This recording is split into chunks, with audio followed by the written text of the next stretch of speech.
500 000 туристов ежегодно приезжает на Плещеево озеро, вблизи древнего Переславль-Залесского.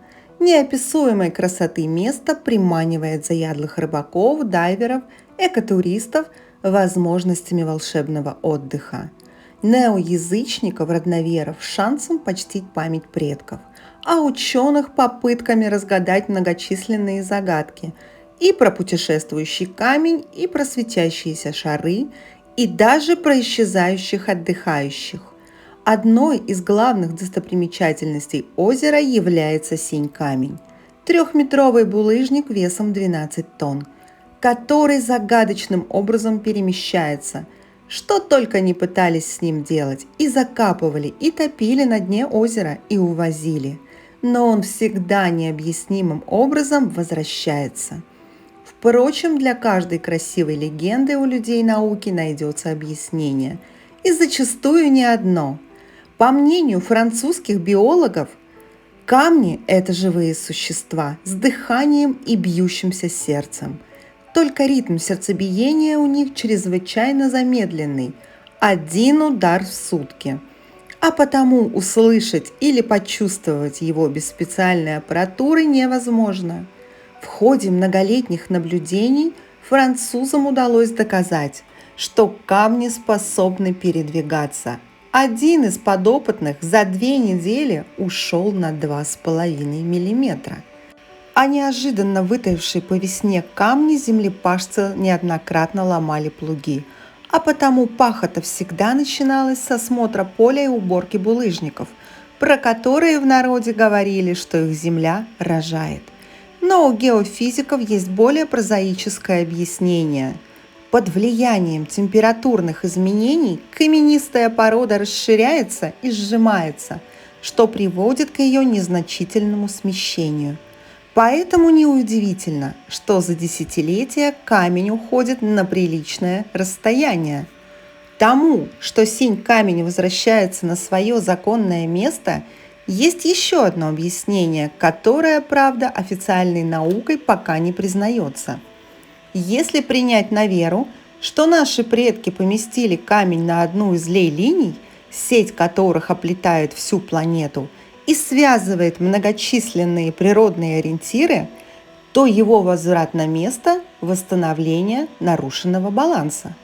Гипотезу о существовании лей-линий впервые выдвинул англичанин Альфред Уоткинс, который объединил многочисленные древние памятники, курганы, хребты, водоемы и другие природные ориентиры в единую сеть, созданную во времена неолита для удобства передвижения. По этой версии Плещеево озеро вполне вписывается в общую систему координат, а синь-камень является своеобразной меткой на карте. Глициологи настаивают, что объяснить возвращение синь-камня на место довольно просто. Ежегодно ранней весной к северо-восточному берегу озера сильнейший ветер гонит торосы, нагромождение ледяных обломков, высота которых достигает двухэтажного дома. Если камень вмерзнет в такой лед, то вполне может путешествовать на внушительные расстояния и выталкиваться на берег. Такая версия, в частности, выдвигалась и в газете «Владимирские губернские ведомости». Мнение о том, что камень к берегу подтаскивают льды, впервые выдвинул священник и переславский краевед Николай Миморский, а в 1984 году расчеты геофизика Николая Берникова подтвердили предположение Миморского.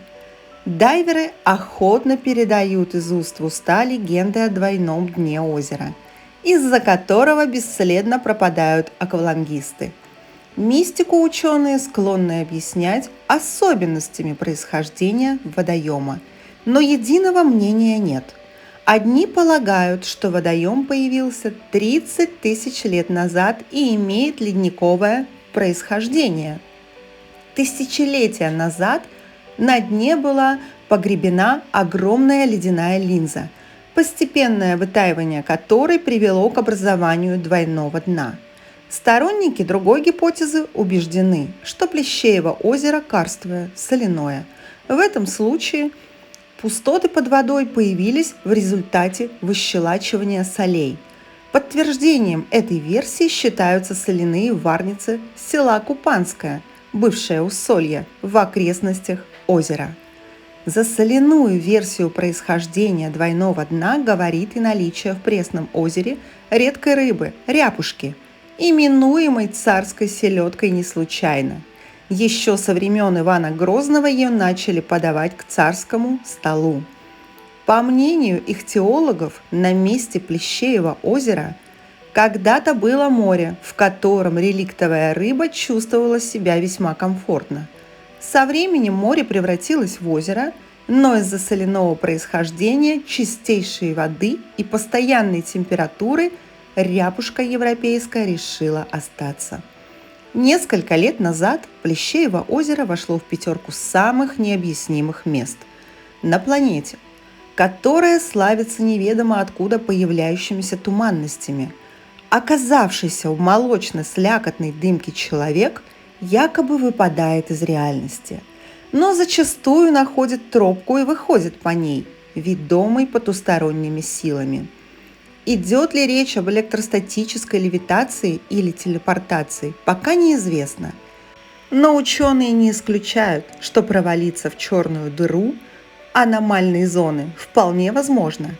Нередко над озером наблюдалось необъяснимое свечение. Очевидцы рассказывали про огненные шары, которые загадочным образом появлялись над водной гладью и исчезали. Но ученые ничего таинственного здесь не видят. Вероятно, из воды выделяется особенный фосфин, ядовитый газ, который при контакте с воздухом воспламеняется.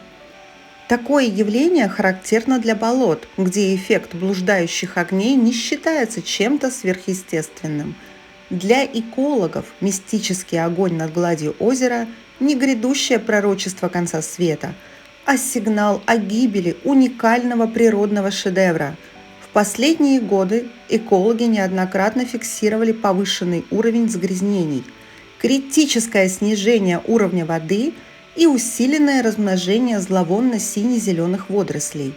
Они предупреждают, если не предпринять кардинальные меры для спасения Плещеева озера, через несколько десятилетий оно превратится в болото, и тогда огненные шары над ним будут появляться регулярно. По одной из легенд, отдыхающие неоднократно наблюдали вырастающий из озера огромный каменный перст, с появлением которого возникал необъяснимый страх и временный паралич. Продолжаться такое состояние могло несколько суток. Научного объяснения у ученых пока нет, но по одной из версий это явление связано с образованием мощнейшего торсинного поля. Термин впервые использован в 1922 году математиком Эли Картаном, а создает физическое явление не что иное, как находящийся в глубинах Китишград. Впрочем, о русской Атлантиде люди науки спорят не меньше, чем о таинственных загадках самого Плещеева озера.